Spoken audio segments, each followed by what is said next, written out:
haven't known Jay for quite as long as Doug has. We only go back 16 years now, which sounds like a very long time. When I first met Jay, I was a freshman at Emory University. Closer? Is this better? All right. When I first met Jay, I was a freshman at Emory University. And, thank you. And Jay was a sophomore, and I was interviewing to be his sophomore advisor the next year. We were going to live in a freshman hall together. Back then, Jay had long hair that he tied back in a ponytail. He was a proud member of a fraternity. And, yeah, you were. And he could recite every single line from The Real Genius and Back to the Future verbatim. Some things never change. I think ever since I met Jay, one of the things that's really stood out about him is that he's always been very confident and very comfortable in his own skin. And sometimes that manifests itself as being, Jay has very selective habits. And for those of us who know him, we might even say picky habits. Someone mentioned the other night that that Jay won't see movie previews. He's done that for as long as I've known him. But what no one has mentioned so far, Jay has this thing that he calls his internal alarm clock. Most people, when they need to wake up at a certain time in the morning, will set an alarm. That's not Jay. Jay thinks that at any given moment of the day, he knows exactly what time it is. And if that isn't crazy enough, that even extends to when he's sleeping. And he thinks that if he needs to wake up at a particular hour, he'll be able to set his internal alarm clock. And he'll get up exactly when he wants to get up. Miraculously, this has actually sort of worked for Jay in life, but I think that's probably because he doesn't have to be at work until 10 o'clock in the morning. So it's not really that big of a deal.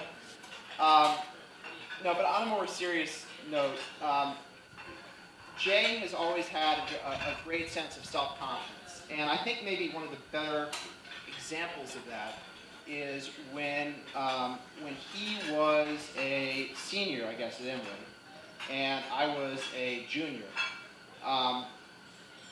He wanted to enter an essay that he had written for one of his classes. He wanted to enter it into this contest that was being run by, it was a foundation that was run by Elie Wiesel, who's the Nobel Prize winner. And he was running this contest, this competition for essays in the humanities. And at the time, I was the executive editor of the Emory newspaper, and Jay came to me and he said, I'd really appreciate it if you take a look at my essay and just make sure that that it looks pretty good. It's something I can submit. I said, no problem, happy to do it. So I spent a couple hours and I looked at it and I went back to him and I said, listen, Jay, I mean, it's good, but I think this needs some real work. It's, the kind of tenses jump around a little bit and your thesis needs to be tightened up. And in typical Jay style, he basically ignored me and he said, thanks very much. I appreciate what you said, but I'm going to submit it anyway. So about 2 months later, he got a letter from the Elie Wiesel Foundation that he had won second prize in the entire contest. It was like thousands of people. And they flew him to New York, and he went to this reception, and he met Elie Wiesel, and Elie Wiesel called him all sorts of wonderful things, and he won a couple $1,000s, and he got written up in the paper. And I guess there are two lessons that you can take away from that. One, which Jay likes to take away, is that he should just never listen to me. But I like to look at it a little bit differently, which is that if he had actually paid attention to all the stuff I told him, he would have won first place.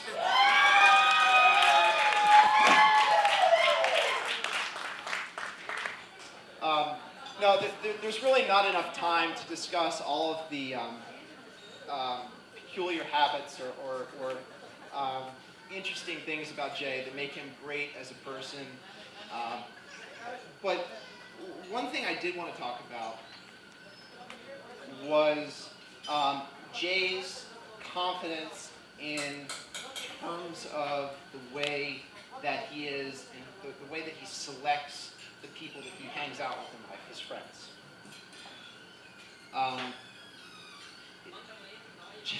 It's sort of a funny story. Jay used to have this this avocado plant named Avi. And he grew Avi from a little pit, and he watered Avi every single day, and he gave Avi lots of sunlight, and he even gave Avi a name, Avi. And he was just infatuated with Avi. He loved Avi like Avi was a pet or a person. And unfortunately, Avi is no longer with us. I'm really sorry about that, Jay. I should have watered him.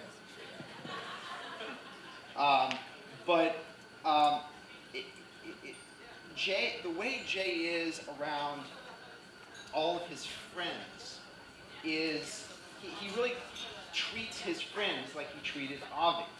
He constantly pays attention to us. He constantly waters us and nurtures us. And someone said the other night that Jay has a spreadsheet where he will, keep track of how often we've called him and how often we, what's going on with us. And it's true. Jay is always that person who is there. He is always a caring person who is always touching base, wants to find out what's going on. And it's sort of uncanny, actually. It'll be radio silence for a long time, things will get busy. And just when, 2 weeks will go by, and right like clockwork, the phone will ring and it'll be Jay. And he'll be giving me grief for not calling him. But the other night when some people were showing the slideshow, a couple of us were talking afterward, and there was a picture in there from Jay's 21st birthday. And one of the things that stands out, other than the fact how young we all looked, which is just crazy, is that the same people that Jay hung out with when he was 21 years old, which I'm not going to date you, but it was a long time ago, are the same people that he hangs out with now. And are the same people that he invited to this wedding. And I think, it, without being too corny about it, it really says a lot about how loyal he is as a friend. And I think that a lot of us are very fortunate that we've all known each other for a long time from memory.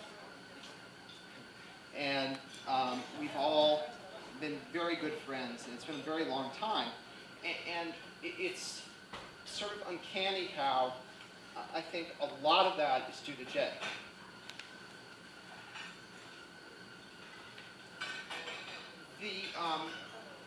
And I think I was trying to think about all the things that make Jay great, but that's really what stands out, is how selective he is in the people he hangs out with and the people he surrounds himself with, and that really extends to Tammy. I think when Jay started dating Tammy, all of us who knew him were kind of blown away by, and knew almost at once that it was really going to last. I'm not going to go over all the things people said in their vows or that, or would be here all night, but I don't think I have ever seen Jay happier, more content, more just happy in life than he is in the last 2 years. And it's wonderful to see, and I think you guys are so natural together and so happy together.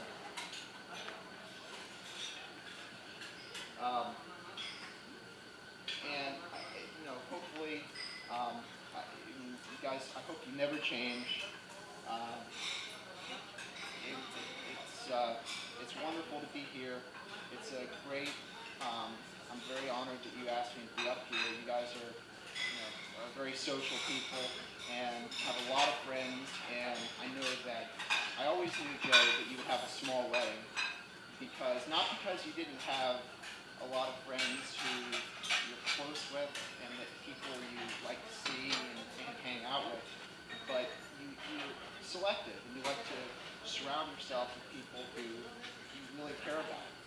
And I'm very honored you asked me to be up here, and I really hope you guys have a very long, happy marriage, lots of kids, and you can go ahead and start as soon as you can. Cheers.